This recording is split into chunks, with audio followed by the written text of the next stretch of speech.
ये कहानी एक कबीले की है। इन कबीले वालों को यगालू कहा जाता है, जो बर्फीले पहाड़ों के बीच में रहते हैं और वहाँ पर ये जीने के लिए वूली मेमत का शिकार करते हैं। दरअसल वूली मेमत जंगली हाथियों को कहा जाता है, जो कई हजार साल पहले पाए जाते थे, लेकिन अब ये जंगली हाथी पहाड़ों पर बहुत कम आते हैं, जिसकी वजह से इन कबीले वालों को भूख का सामना करना पड़ता है और इसीलिए ये पूरा कबीला बहुत परेशान होता है। इसी कबीले में एक औरत रहती है जिसे सब बड़ी माँ कहते हैं और बड़ी माँ आत्माओं से कांटेक्ट कर सकती है और वो अपने एंसेस्टर से पूछ सकती है कि इसका हल कैसे निकलेगा। उन्होंने कई बार अपने एंसेस्टर्स यानी अपने पूर्वजों से पूछा, लेकिन इनको कोई जवाब नहीं मिला। लेकिन एक रात उन्हें इनका जवाब मिल जाता है। असल में इन्हें जंगल में एक लड़की मिलती है जो अपनी माँ की लाश से लिपटी होती है और ये उस लड़की को पकड़कर बड़ी माँ के पास लेकर आते हैं। बड़ी माँ उसको देखकर कहती है कि ये उन 4 पैरों वाले दरिंदे की मालूमात देने आई है जो हमारी दुनिया बर्बाद कर देंगे और ये तब होगा जब हम आखिरी शिकार के लिए जाएंगे। लेकिन तुम परेशान मत हो, तब एक नए जंगजू का जन्म होगा और ये लड़की उसकी बीवी बनेगी और ये दोनों यगाल लोगों को एक नई दुनिया की तरफ लेकर जाएंगे, जहाँ पर यगालों को कभी भी भूख का सामना नहीं करना पड़ेगा।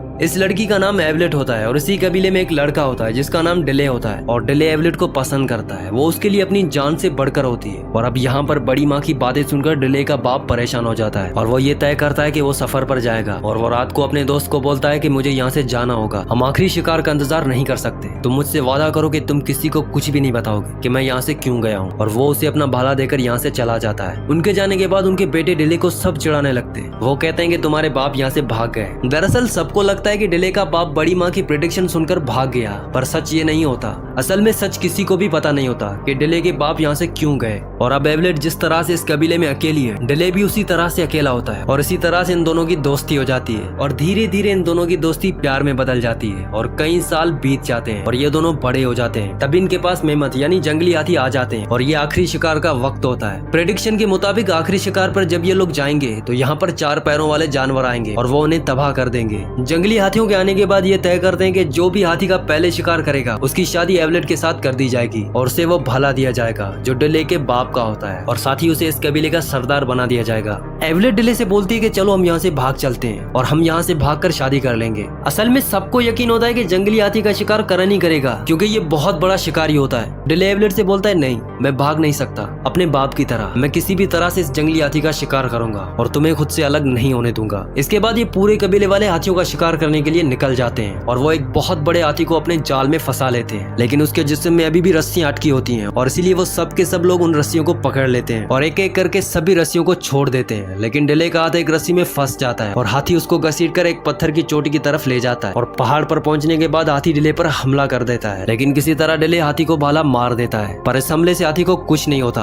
और वो फिर से डिले पर हमला करता है। तभी डिले को एक और भाला दिखता है और गलती से वो भाला हाथी को लग जाता है और उस हाथी का वहीं पर ही खात्मा हो जाता है। तब वहाँ पर सारे कबीले वाले आ जाते हैं और वो देखते हैं कि डिले ने हाथी को मार गिराया। वो कहते हैं कि तुमने अकेले इतने बड़े हाथी को मार डाला और इसके बाद वो डिले को भाला और होने वाली बीवी यानी एवलेट उसके हवाले कर देते हैं। लेकिन डिले को अंदर ही अंदर एक बात परेशान कर रही होती है कि सबको लगता है कि डिले ने जाल नहीं छोड़ा था, लेकिन वो जानता है कि जाल उसने भी छोड़ दिया था और उसका हाथ गलती से जाल में फंस गया था, इसीलिए वो भाला वापस दे देता है और वो एवलेट को बोलता है कि मैंने हाथी को नहीं मारा था, बल्कि वो खुद ही मेरे भाले पर आकर गिरा था और इसीलिए मैंने उस भाले को वापस दे दिया है। इस भाले को छोड़ने का मतलब एवलेट को छोड़ना, क्योंकि एवलेट उसी को मिलेगी जो हाथी का शिकार करेगा, पर अब उसने हाथी का शिकार नहीं किया तो उसको एवलेट नहीं मिलेगी। असल में ये दोनों एक दूसरे को बहुत प्यार करते हैं, पर ये सब रिवायतों से बंद है और उसी रात को उनके कबीले पर हमला हो जाता है और इनके कबीले के बहुत सारे लोगों को कैदी बना लेते हैं, जिनमें बच्चे और औरतें भी शामिल होती हैं। ये लोग एवलेट को भी पकड़कर ले जाते हैं, लेकिन डिले और उनके कुछ लोग इस हमले से बच जाते हैं। डिले कहता है कि मैं एवलेट और अपने कबीले के लोगों को किसी भी हालत में बचाकर लाऊंगा, मैं उनके पीछे जाऊंगा। करन बोलता है कि उन ऊंचे पहाड़ों से बचकर आज तक कोई लौटकर नहीं आया।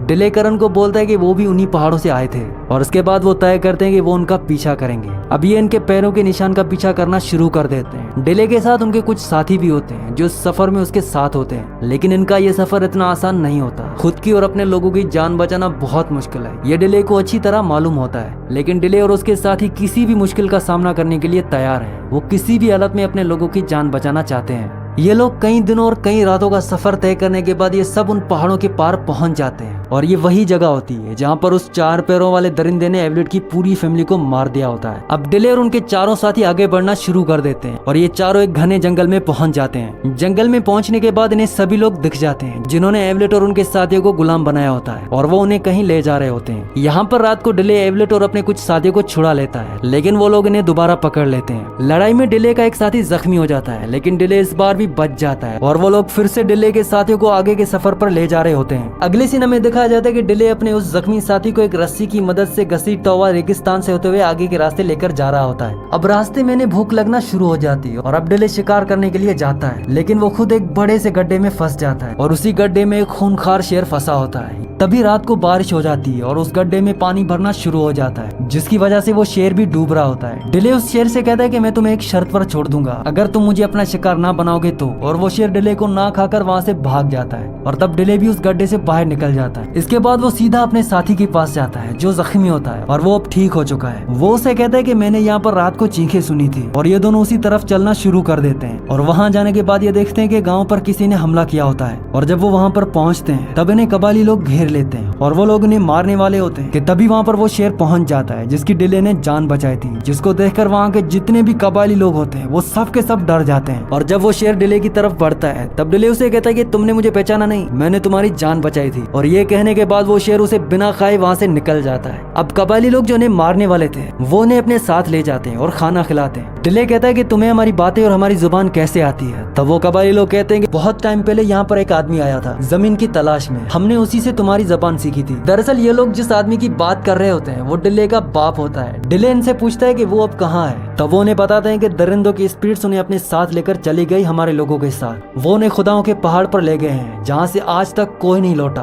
और अब तुम हमें वहाँ ले जाओगे। तब डिले कहता है कि मैं ही क्यों। वो कहते हैं कि यहाँ पर एक प्रिडिक्शन हुई थी कि एक आदमी आएगा और वो शेर से बातें करेगा और वो हमारे साथियों को वहाँ से छुड़ाएगा। और उसके बाद कबीले वाले लोग आसपास के सभी कबीलों तक ये पैगाम पहुँचा देते हैं कि शेर से बातें करने वाला आ गया है। और यहीं पर डिले के साथ जो उसका साथी होता है जिसका नाम टिक टिक होता है वो उन्हें बताते हैं कि तुम्हारा बाप भागा नहीं था, बल्कि बड़ी माँ की पेशगोई सुनने के बाद वो अपने लोगों की हिफाजत के लिए एक जमीन ढूंढने के लिए गए थे ताकि हमारे लोग भूख से ना मरे। डिले टिक टिक से कहता है कि ये बात तुमने मुझे पहले क्यों नहीं बताई। तब वो कहता है कि तुम्हारे फादर नहीं चाहते थे कि ये बात किसी को भी पता चले, क्योंकि अगर ये बात कबीले वालों को पता चली तो ये सब एक एक कर कबीला छोड़कर भाग जाते हैं। और साथ ही उसने मुझसे ये वादा भी लिया था कि ये बात मैं किसी को भी ना बताऊं, इसीलिए ये बात मैंने किसी को भी नहीं बताई। इसके बाद डिले के साथ बहुत सारे कबीले के लोग देवताओं के पहाड़ की ओर बढ़ना शुरू कर देते हैं। आगे चलकर ये एक दरिया तक पहुंचते हैं और ये देखते हैं कि वो लोग जिन्होंने डिले के कबीले के लोगों को कैद किया होता है वो नाव के जरिए जा रहे होते हैं। और अब ये लोग उनका पीछा नहीं कर सकते क्योंकि इनके पास नाव नहीं है। और अब ये तय करते हैं कि बाकी का बचा हुआ सफर ये पैदल तय करेंगे। पर ये सफर इतना आसान नहीं होता क्योंकि बहुत बड़ा रेगिस्तान जिसे आज तक किसी ने भी पार नहीं किया। लेकिन डिले को किसी भी हालत में एवलेट और उनके लोगों को बचाना है। और अब ये सब के सब आगे का सफर शुरू कर देते हैं और कई दिनों का सफर तय करने के बाद ये रेगिस्तान की दूसरी साइड तक पहुंच जाते हैं जहां आज तक कोई भी नहीं पहुंचा। वो देखते हैं कि वहां पर बहुत बड़े बड़े पिरामिड्स बनाए जा रहे होते हैं और इसीलिए ये लोगों को गुलाम बनाकर वहां ले जा रहे होते हैं ताकि इन लोगों से मजदूरी करवा सकें। वहां पर हजारों गुलाम होते हैं जो वहाँ पर काम करवा रहे होते हैं और इनका जो लीडर होता है उसे देवता कहा जाता है। यहाँ पर लोग ऐसी बातें भी करते हैं कि ये लोग आसमान से उड़कर आए हैं। कुछ लोग ये भी कहते हैं कि समंदर पार जब इनकी जमीन डूब गई तब ये लोग वहाँ से उड़कर यहाँ आ गए हैं। और इनका जो सबसे बड़ा बादशाह होता है वो कभी भी इन लोगों के सामने नहीं आता, वो पर्दे के पीछे होता है। वो सिर्फ इनको हुक्म देता है कि इन गुलामों से जल्दी काम करवाओ ताकि इनके बड़े बड़े पिरामिड्स जल्दी से तैयार हो जाएं।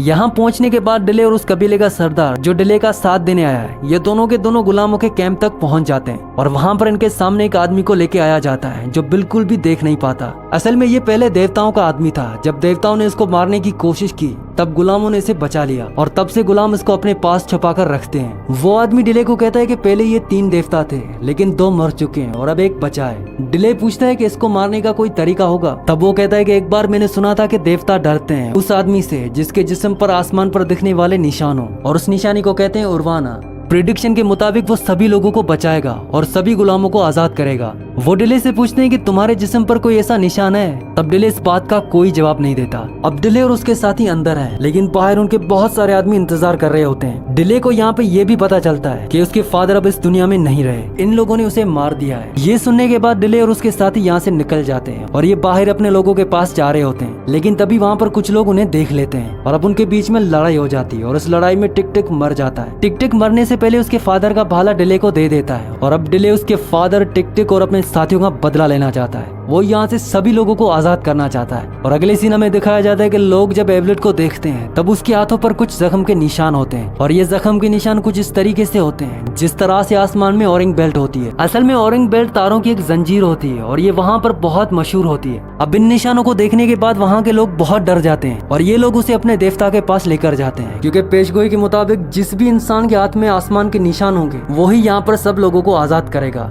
और ये निशान अब एवलेट के हाथों पर है। और अब वो जिसे यहाँ के लोग देवता कहते हैं, उसके आदमी उसे बताते हैं कि यहाँ पर इसके पीछे एक शिकारी भी आ रहा है। वो बोलता है तो शिकारी आ गया। और अगले पल ये दिखाया जाता है कि डिले अपने लोगों को बोलता है कि कल सुबह सवेरे हम अपने साथियों के साथ शामिल हो जाएंगे। और वो ऐसा ही करते हैं। वो मजदूर बन के अपने साथियों के साथ मिल जाते हैं और उन्हें कहते हैं कि अब हमें इनके खिलाफ जंग लड़नी होगी। और ये लोग वहाँ पर जंग का ऐलान कर देते हैं और वहाँ पर जो बड़े बड़े हाथी होते हैं ये उन्हें उकसाते हैं। उसके बाद वो सभी हाथी भागना शुरू कर देते हैं। वहाँ पर चारों तरफ अफरा तफरी मच जाती है। वहीं वो देवता बोलता है कि एवलेट को बाहर ले जाओ और फिर भी गुलाम आगे बढ़े तो उसे मार देना। और वो ऐसा ही करते हैं। तब डिले के लोग एवलेट को देखकर रुक जाते हैं। तभी वहाँ देवता आता है और देवता को देखते ही सब के सब लोग जमीन पर झुक जाते हैं। असल में ये वहाँ का कानून होता है कि जब भी देवता बाहर आए तब सभी लोग जमीन पर झुक जाएं। अब देवता का आदमी ऐलान करता है कि जो भी शिकारी इस लड़की को लेने आया है वो इसे लेकर हमेशा के लिए पहाड़ों पर जा सकता है, हम उसे नहीं रोकेंगे। दरअसल वो ये इसलिए कहते हैं क्योंकि पेशगोई के मुताबिक जिस भी इंसान के जिस्म पर आसमानी निशान होंगे वो इस सल्तनत को खत्म कर देगा। और ये सारे के सारे निशान एवलेट के हाथ पर होते हैं, इसलिए वो इन्हें जाने के लिए कहता है। लेकिन डिले कहता है कि ठीक है मैं चला जाऊंगा, लेकिन मेरे साथियों का क्या होगा।